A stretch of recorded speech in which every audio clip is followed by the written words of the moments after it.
okay, so I put a circle in, and so this circle is going to be my haversian canal, my central canal.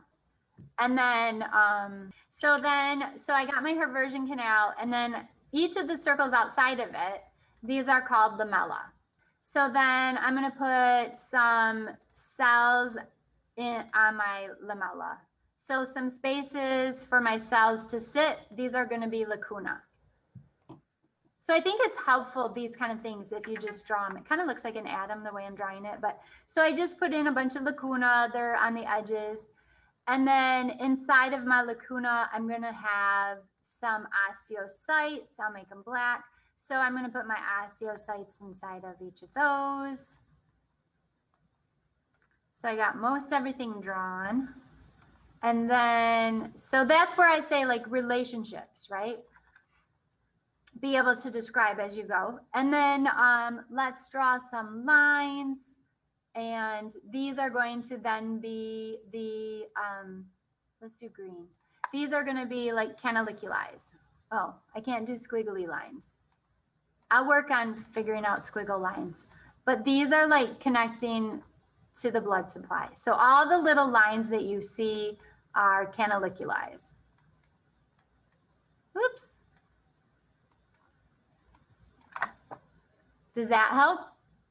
Like just taking it apart one piece at a time? Yeah, maybe so, huh?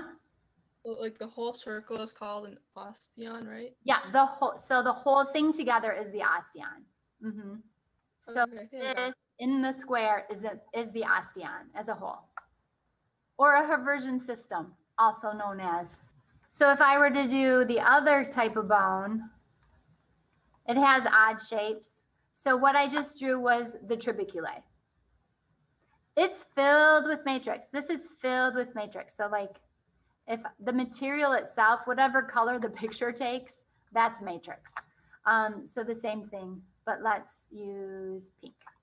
So we're filling, oops, I got a little crazy. All of the material, that's matrix.